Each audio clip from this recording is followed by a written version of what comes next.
Tal como están, muy buenas tardes, gracias por estar en sintonía y Noticiero Hechos. Llegamos a una semana más, día lunes 25 de mayo del año 2020. Vamos a 2 horas de completa información. Célida, buenas tardes. Muy buenas tardes, Raúl, amigos televidentes. Como siempre, un gusto llevarles las noticias más destacadas de las últimas horas, lo que ha ocurrido tanto a nivel nacional como a nivel internacional. Aprovechamos este espacio para saludar a quienes ya nos acompañan a través de la señal de Canal 12, Canal 11 y también que nos acompañen a través de Facebook Live. Quédese con nosotros, comenzamos con nuestros titulares. Intestinomicina, además de Laboratorios López, una empresa del grupo Procaps, presenta.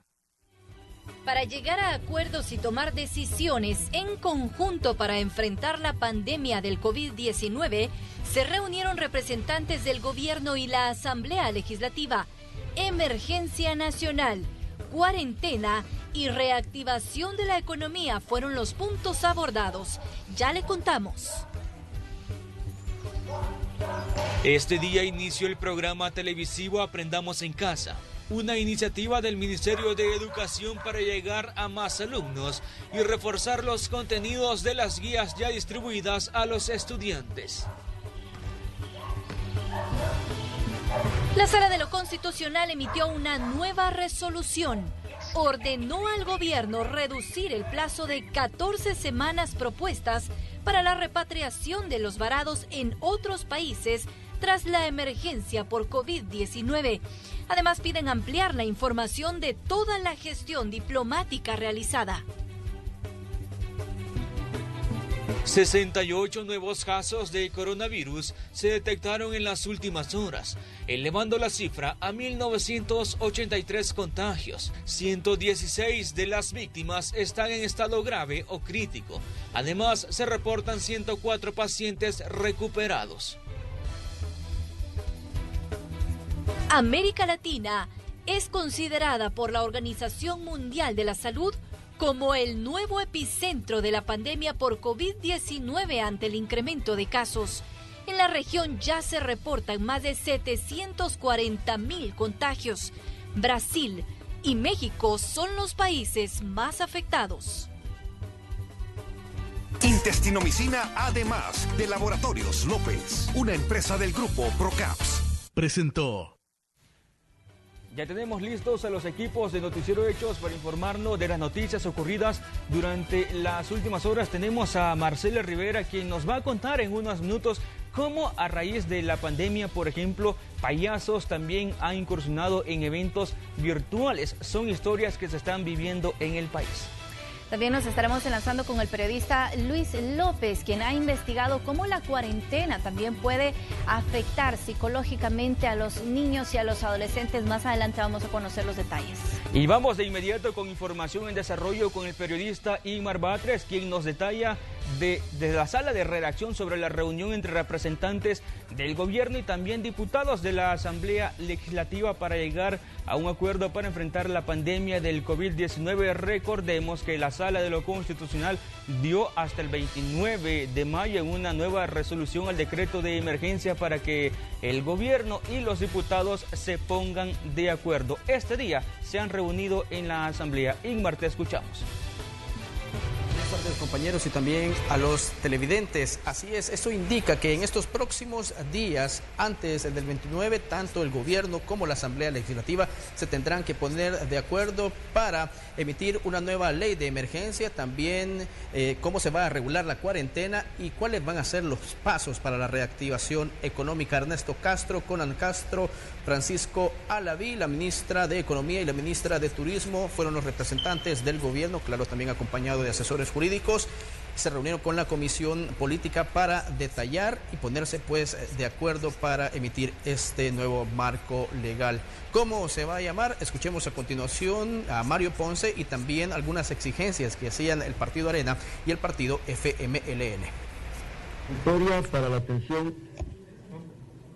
la atención integral de la vida y la salud, y la declaratoria del estado de emergencia en relación a la pandemia por COVID-19 y a la reapertura de la economía.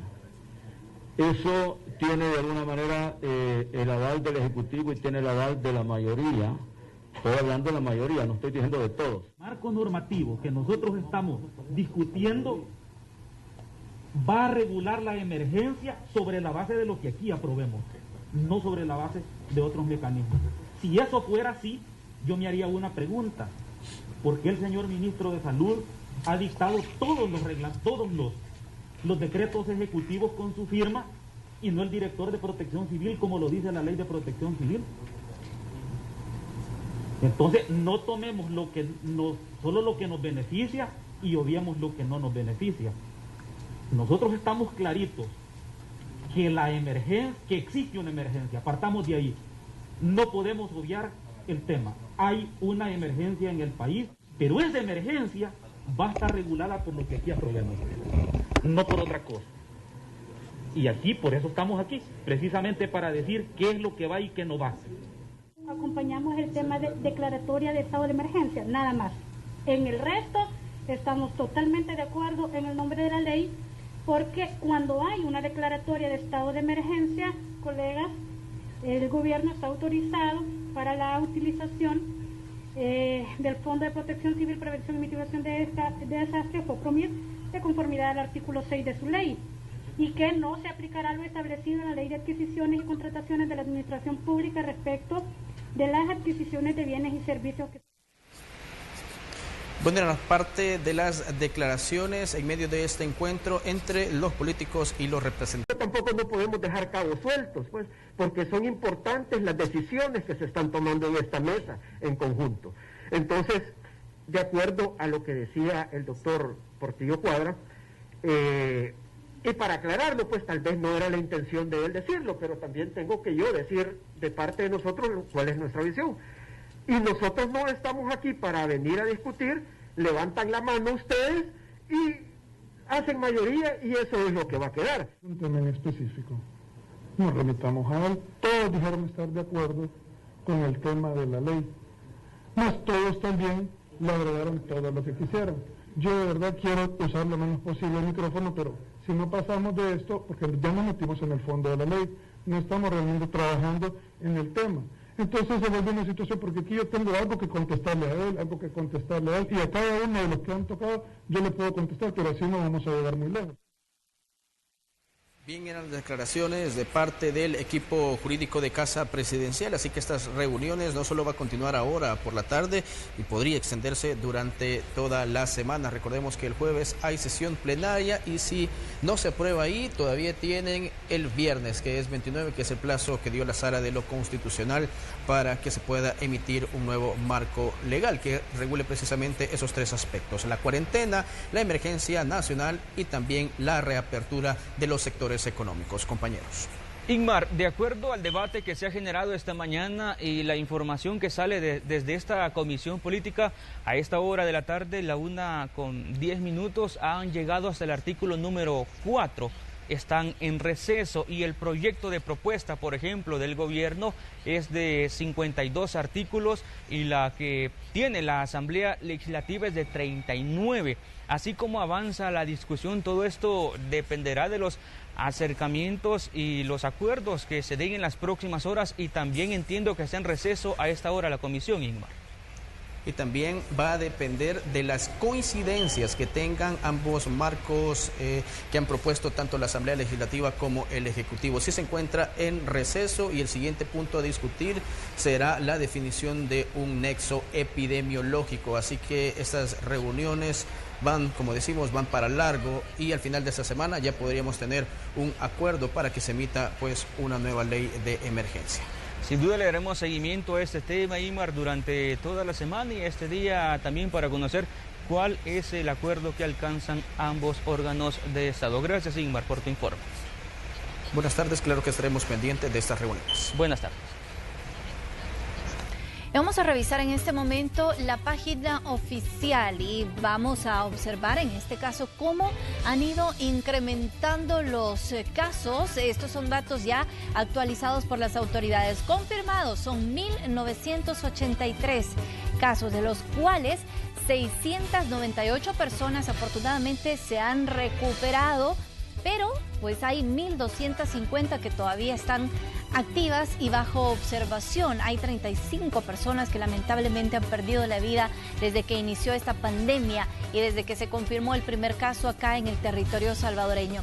Si seguimos revisando los gráficos, podemos observar las estadísticas y sí, la mayoría de los casos continúan siendo asintomáticos, es decir, personas que tras realizarse la prueba han resultado positivas a pesar de no presentar ninguna sintomatología. Hay 363 personas que están en condición estable, 179 en condición moderada y sí podemos observar la cantidad de casos críticos y graves que, aunque es la menor cantidad, pues sí hay que tener en consideración que ellos requieren hospitalización y están bajo vigilancia médica. Parte de los datos estadísticos que, recordemos, se están actualizando constantemente. Otro dato que llama la atención es el rango de edades que presenta la mayoría de los casos positivos. Y ahí podemos observar que es gente joven entre los 20 y 39 años. Y es que el país está cerca de llegar a los 2.000 infectados de coronavirus. Este domingo, por ejemplo, se registraron 69 casos, la cifra más baja a comparación de los recuperados. Al respecto se refirió el ministro de Salud, Francisco Alaví. La tendencia ha ido en este sentido menor a la de días anteriores, que tuvimos 105, 98 y 96 casos. Sin embargo, el periodo de tiempo es muy corto para aseverar que esta va a ser ya una estabilidad en la curva. Son las declaraciones del titular del Ministerio de Salud, Francisco Alaví, ante los 69 casos positivos de coronavirus que se registraron este domingo en el territorio salvadoreño, una cifra que está por debajo de las personas curadas de la enfermedad. Sin embargo, existen 1.607 casos sospechosos. Tenemos que tener consciente que los casos confirmados de coronavirus se encuentran en incremento, los casos sospechosos de coronavirus se encuentran en incremento. Puede existir mayor incidencia de casos respiratorios por la época del año y las personas y la población deben de asistir oportunamente. Con los nuevos casos se contabilizan 1.983 personas infectadas, pero solo 1.250 están luchando para ganarle la batalla a la enfermedad, porque 698 ya se recuperaron y lamentablemente 35 fallecieron. El ministro de Salud añadió que actualmente es primordial que toda la población salvadoreña se quede en casa porque debido a la temporada el número de enfermedades respiratorias aumentan y es difícil diferenciar entre el nuevo coronavirus. No hay manera de diferenciar clínicamente que se trate de una infección respiratoria aguda relacionada a influenza, relacionada a virus sincitial respiratorio, a parainfluenza, o sea, un caso de coronavirus. Todos tienen sintomatología similar y hoy por hoy ningún parámetro va a servir como un respaldo de que sí estamos mejor o no, porque son datos anteriores que se enmarcan en un contexto en el cual no había cuarentena y por ende puede ser que ahora que disminuye ese caso, aunque aparentaría que tenemos menos casos hoy, no estemos en una situación similar porque los salvadoreños están cumpliendo una cuarentena. La fase de la enfermedad tiene un tiempo, por ende se están aplicando protocolos para poder atender a todos los pacientes, incluso con los tratamientos médicos, como por ejemplo con la hidroxicloroquina. En El Salvador se aplican también ciertas medidas para prevenir que tengamos una complicación, específicamente con el uso de la hidroxicloroquina, que se conoce que puede llegar a ser entre sus efectos adversos arritmogénico. En ese sentido, se da como parte del protocolo un electrocardiograma, como parte del protocolo todos los pacientes que tienen algún antecedente cardiovascular no se les da tratamiento con hidroxicloroquina y importante que hagamos énfasis en lo que dicen los estudios. Los estudios dicen que incrementa el riesgo cardiovascular y eso es lo importante de ese estudio. Sin embargo, también hay evidencia científica donde menciona en algunos estudios que recomiendan porque tiene efectividad ante la enfermedad y otros que dicen que no se ha demostrado o que tenga una actividad importante en el manejo. El funcionario de salud también confirmó que 25 reos ubicados en un centro penitenciario de San Vicente dieron positivo a la enfermedad, pero que ya están siendo tratados. Con imágenes de Ever Ábalos, Nelson Quinteros, Noticiero Hechos. Y bueno, también hay buenas noticias. Más de 100 personas fueron dadas de alta este fin de semana tras vencer el COVID-19. Christopher Conejo nos tiene la información. Luego de haber estado varias semanas en un centro hospitalario, 104 personas fueron dadas de alta tras comprobarse que vencieron al COVID-19. Entre ellos se encontraba un doctor, quien en medio de la lucha adquirió el virus. Contagié trabajando en un hospital. Gracias a Dios ya vamos libres, pero les pedimos que acaten recomendaciones, porque muchos nos contagiamos por personas que no acatan el uso de la mascarilla y todo. Y les pedimos que cuiden nuestras vidas, así como nosotros cuidamos las de ustedes. Un buen grupo permaneció en el Hospital Temporal de Jiquilisco, mientras que el resto en San Salvador y San Miguel. De edades, el más joven de 21 años y el mayor de 57 años, ellos están todos con una muy buena evolución, pues ya han cumplido su protocolo, están sin síntomas y por eso decidimos darles el alta. Ellos que van completamente negativos van a su hogar, algunos van a incendiar.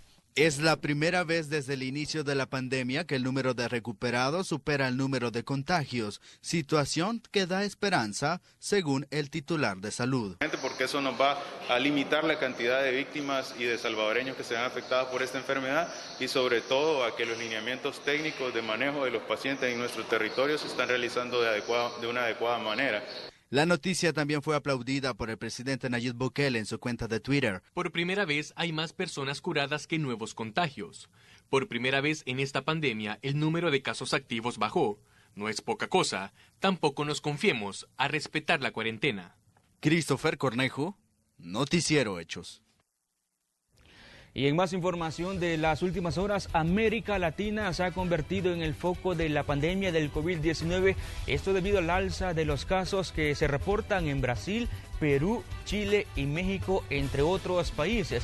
Carla Goches conversó con el infectólogo Mario Gamero para conocer más sobre esta situación. Adelante, Carla.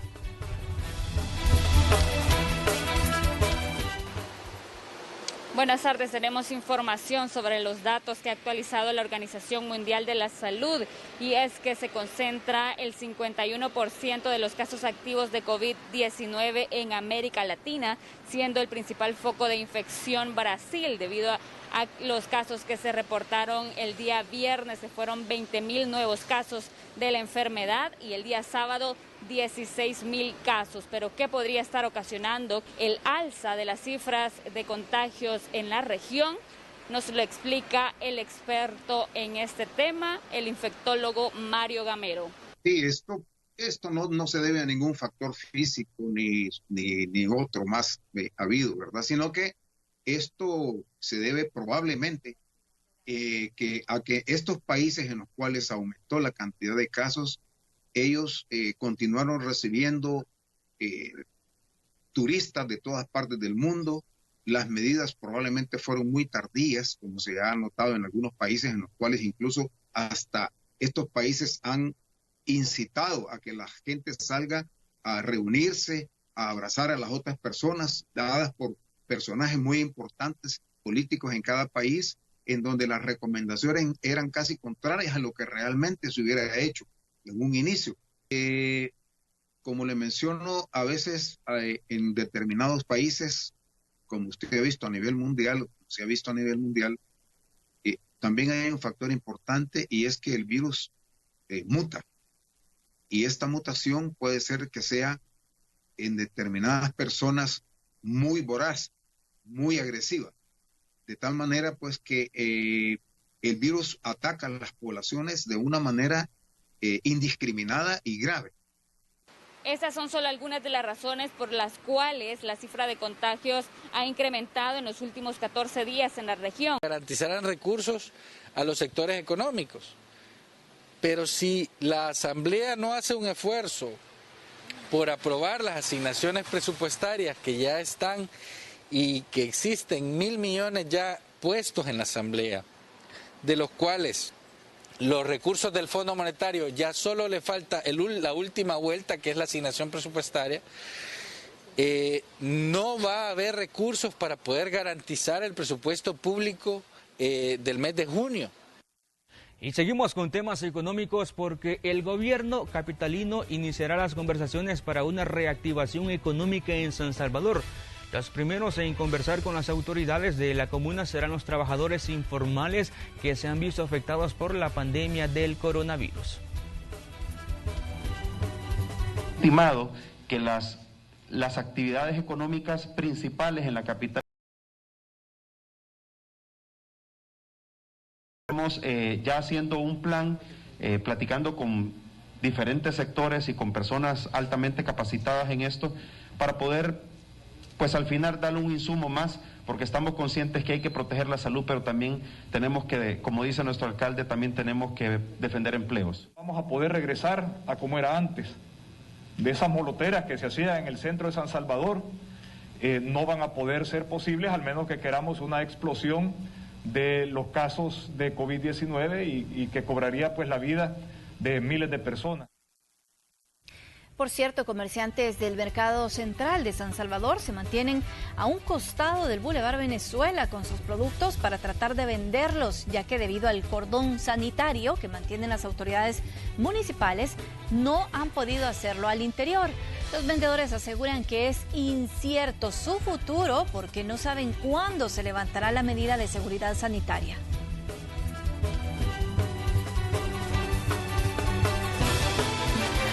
Y a esta hora trasladamos nuestra señal hasta el Mercado Municipal de San Marcos. Ahí se encuentra Gerardo Borja y nos presenta las medidas que se están tomando para prevenir contagios de COVID-19. Gerardo, buenas tardes.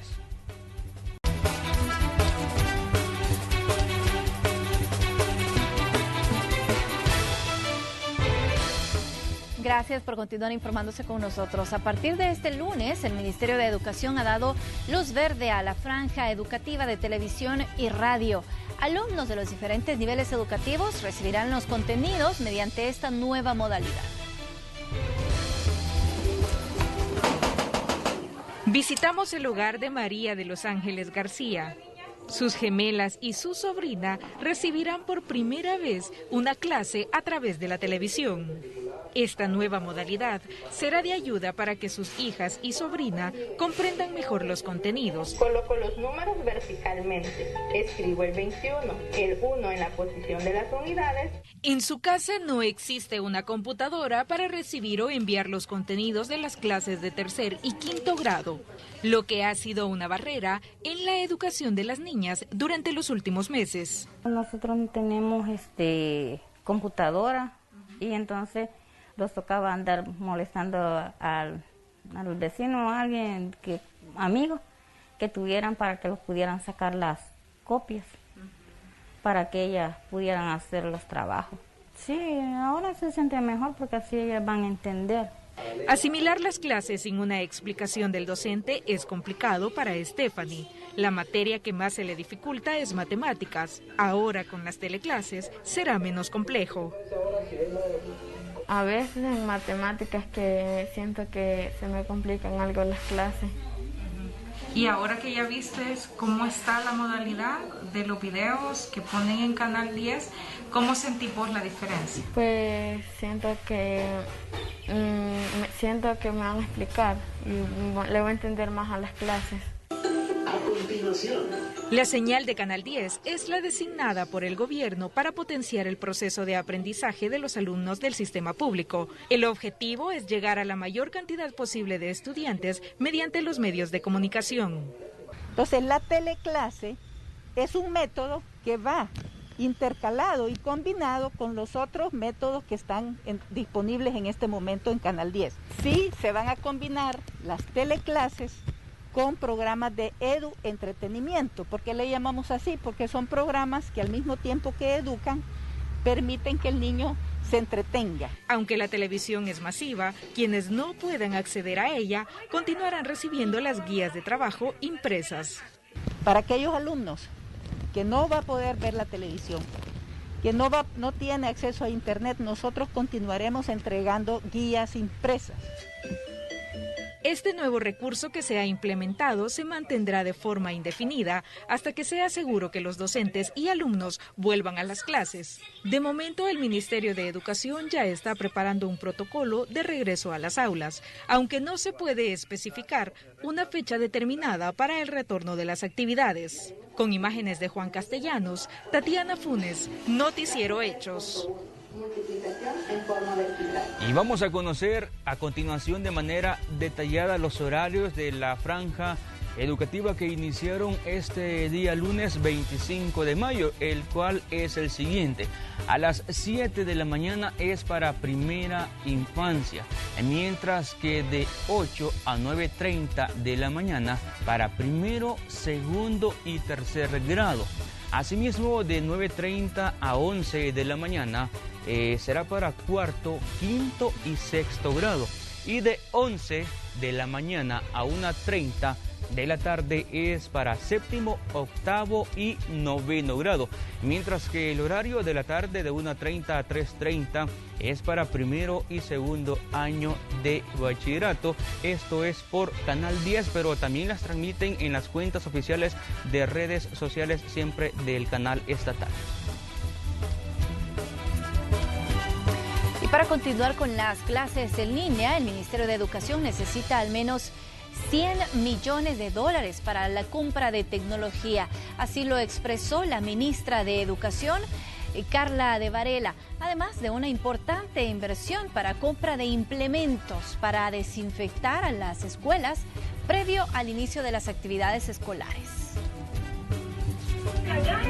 Y si nosotros tenemos algún tipo de ahorro, ese ahorro nos tiene que servir para comprar todos los implementos que nos van a servir para desinfectar las escuelas y recibir a los niños. Existe otra necesidad para lo cual nosotros necesitamos fondos y es la compra de las computadoras para los niños. Necesitamos por lo menos